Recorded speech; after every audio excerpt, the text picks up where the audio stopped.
हम लोग को बदलाव मेन मुद्दा है कि अगर हमें अभी थोड़ी सी अगर बाइक वाले चाहे कोई भी ठोक दे तो गौरी चक थाना यहाँ पे हम लोग के बगल में है, पहले 500 देना होगा। ठीक, अगर हमको एक जन्म प्रमाण पत्र की बात छोड़िए, खुशी की बात है, मृत्यु प्रमाण पत्र निकालना हो तो हमको ब्लॉक में 1000 रुपया देना होगा। तो आप कैसे कहते हैं विकास? रोड तो बनना है ना। आपको लाए क्यों? आपको पिछले 10 साल से हम लोग जो वोट दे रहे हैं, आपको लाए क्यों थे? आज नीतीश कुमार को भी डर बन गया। बाद में मोदी जी के तरफ से या बीजेपी एनडीए पार्टी की तरफ से महिलाओं को 10-10 हजार रुपया घूस के नाम पर दिया गया। बहुत गड़बड़ है, दाल में बहुत काला है। ये जो अंधभक्त है उसको नहीं दिखेगा, लेकिन पूरा दाले काला है। हमारे जो प्रशांत किशोर जी हैं वो खुद कहते हैं कि आप हमें वोट नहीं कीजिए, जो दर्द में दुख में आपके साथ हो वो कुर्सी पे बैठेगा तो आपका भला करेगा। अगर वो घर में रोजगार मिले तो कोई बाहर क्यों जाएगा। नमस्कार, मैं विकास कुमार। इस वक्त आप देख रहे हैं न्यूज टॉक 16। इस वक्त हमारा उपस्थिति है पटना के गौरी चक और यहाँ के विधायक हैं रामानंद यादव जी, और यहाँ पे उपस्थित है अभी जनसुराज के लोग, जनसुराज के कार्यकर्ता, और यहाँ पे हम जानने का प्रयास करेंगे आखिरकार ऐसा क्या हुआ जो 20 सालों में बिहार परिवर्तन नहीं हुआ है, और ऐसे में जनसुराज कितना परिवर्तन करके रख देंगे, जनसुराज क्या बेहतर दे रहे हैं। ऐसे में हम इन लोगों से जानने का प्रयास करेंगे क्या जनसुराज जो है उम्मीदवार के तौर पे खड़े हो पाएंगे, क्या बिहार के परिवर्तन के लिए जनसुराज को आना बहुत बेहतरीन समझते हैं। क्या कुछ कहना चाहते हैं आप? आज तक तो पिछले 70 साल 75 साल आजादी की हो गई, अभी तक तो बहुत परिवर्तन हुआ नहीं, और इस बार काफी अच्छा लग रहा है, क्योंकि इस बार जनसुराज ही नहीं, जनसुराज ने जितने भी सीट से प्रत्याशी उतारी है वो आप प्रत्याशी को देखिए। पर कहावत है, पहले बुजुर्ग बोलते थे कि प्रत्यक्ष को प्रमाण कैसा, जो दिख रहा है उसको प्रमाणित करने की आवश्यकता नहीं है। ये जुलूस, ये जुलूम जो भी है आप देख रहे हैं, ये कहीं ना कहीं विकास की हम लोग आहत हैं।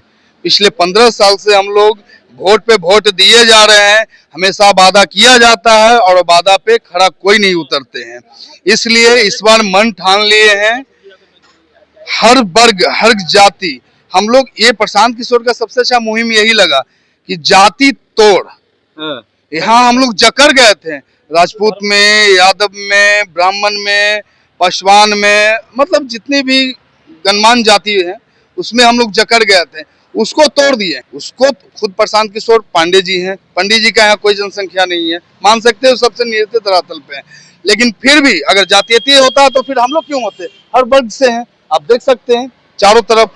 हम लोग को विकास मेन मुद्दा है, हम लोग को बदलाव मेन मुद्दा है, हम लोग को बस यही बदलाव और विकास की राह पे चल रहे हैं। और अब क्या कहना है, अब तो गिना चुना दिन रह गया है। क्या आप भूल रहे हैं वर्तमान की सरकार में क्या बिहार में बदलाव नहीं हुआ है? आपको एकदम पूरा लग रहा है कि कुछ भी बदलाव नहीं हुआ है बिहार में? वर्तमान की सरकार में बदलाव हुआ है, बिहार में ना कैसे हुआ? बदलाव यही हुआ है कि अगर हमें अभी थोड़ी सी अगर बाइक वाले चाहे कोई भी ठोक दे तो गौरी चक थाना यहाँ पे हम लोग के बगल में है, पहले 500 देना होगा। ठीक, अगर हमको एक जन्म प्रमाण पत्र की बात छोड़िए, खुशी की बात है, मृत्यु प्रमाण पत्र निकालना हो तो हमको ब्लॉक में 1000 रुपया देना होगा। तो आप कैसे कहते हैं विकास? रोड तो बनना है ना। आपको लाए क्यों? आपको पिछले 10 साल से हम लोग जो वोट दे रहे हैं, आपको लाए क्यों थे? यानी अफसर रोड नहीं बना, अफसर शाही चल ना रहा है भाई, अफसर चल रहा है, अफसर चल रहा है। अब जनता का राज आया है। इस बार जनसुराज फिक्स है, राजू सिंह फतुहा विधानसभा 185 से कंफर्म है। आखिर जनसुराज क्यों 20 सालों से वो बेहतर नहीं और जनसुराज बेहतर आपके सामने उभरने को जा रहे हैं? क्यों लगता है आपको? क्योंकि जनसुराज हमारे मेन मुख्य मुद्दे की बात करता है। जो सबसे अहम रखता है उसमें शिक्षा, किसान, पलायन, बुजुर्गों का पेंशन। आज नीतीश कुमार को भी डर बन गया। उनके कान में ये क्या बोलते हैं, स्टिक डालने का काम किए प्रशांत किशोर जी ने, तो वो नींद से जागे कि अरे साला ये क्या हो रहा है, ये तो प्रशांत किशोर अब ले लेगा हम लोगों को। चलो बुजुर्गों का पेंशन 200-400 से 1100 करते हैं, 1100 कर 2500 नहीं कर सकते हैं क्योंकि प्रशांत किशोर 2500 बोला है, इसलिए 2500 नहीं कर सकते हैं, 1100 कम से कम कर दो। तो उनको जगाने का काम किया। बाद में मोदी जी के तरफ से या बीजेपी एनडीए पार्टी की तरफ से महिलाओं को 10-10 हजार रुपया घूस के नाम पर दिया गया, घूस के नाम पर दिया गया। गड़बड़ी चल रहा है, बहुत गड़बड़ है, दाल में बहुत काला है। ये जो अंधभक्त है उसको नहीं दिखेगा, लेकिन पूरा दाले काला है, दाले काला है। हाँ, अरे देखिए ऐसा नहीं हो रहा है ना कि आप लोग जन सुराज के अपेक्ष में जा रहे हैं, कहीं गलत करने जा रहे हैं, कहीं ऐसा तो नहीं हो जाएगा? नहीं, देखिए जन सुराज के अपेक्ष में ये नया पार्टी है, हम लोग जा रहे हैं, ऐसा नहीं, हम लोग कैंडिडेट के साथ जा रहे हैं। हमारे जो प्रशांत किशोर जी है वो खुद कहते हैं कि आप हमें वोट नहीं कीजिए, हमारे पार्टी को भी वोट नहीं कीजिए। आपके क्षेत्र में जो कर्मठ जो विधायकी के लिए खड़ा है वो इंसान, उसमें आप देखिए कि आरजेडी से जो आदमी खड़ा है वो कैसा है, बीजेपी से जो खड़ा है वो कैसा है, और जन सुराज से जो खड़ा है वो कैसा है। उसमें आप तोल मोल करिए, जो बेहतर दिखता है उसको वोट कीजिए। वाह वाह, क्या बात, क्या बेहतर दिखता है आप ही बताइए, जो 20 सालों से कर रहे हैं लगातार, कहीं ऐसा ना हो कि आपका भरोसा तोड़ दे। जितना लोगों के पास में ये विश्वास जगा रहे हैं, 5 चीजें ऐसा जो बिहार में उजागर हो जाएगा, क्या वो जादू नहीं कहलाएगा?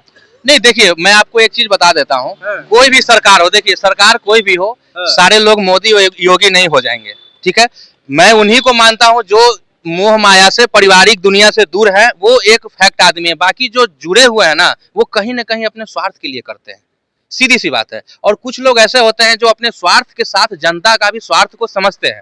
और राजू भैया जो है हमारे क्षेत्र के, वो कोई नया आदमी नहीं है, ये कोई रविशंकर प्रसाद नहीं है, ये कोई सत्येंद्र सिंह नहीं है, ये कोई रामानंद नहीं है। जो मैं तो अभी 33 साल का हो गया हूँ, देखा ही नहीं।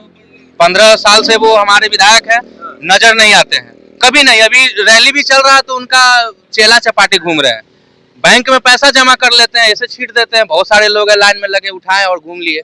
लेकिन राजू भैया एक ऐसे कैंडिडेट है जिनको हम देखते हैं हर तरीके से, किसी का दुख हो सुख हो। आज वो ये जन सुराज अभी आया है, जन सुराज नया पार्टी आया है, अभी आया है, लेकिन वो पिछले 15 साल से मुखिया है, उसके पहले भी वो समाज सेवी रहे, ठीक है। बचपन वो से कहीं भी किसी तरह का कांड होता है, किसी के साथ दुर्घटना होती है, वो बिल्कुल पहुंचते हैं।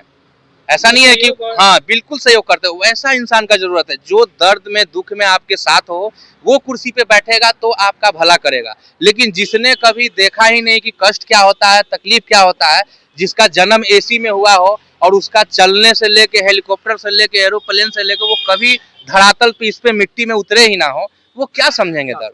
वो तो सिर्फ ऊपर बैठ के उनके साथ जो टच में है, नजर से नजर है, उनको वो देखेंगे और वो जिस तरीके का काम हैंडल करवाते हैं वही करते हैं। आज रोड है, बिजली है, सब कुछ है, लेकिन शिक्षा क्यों नहीं?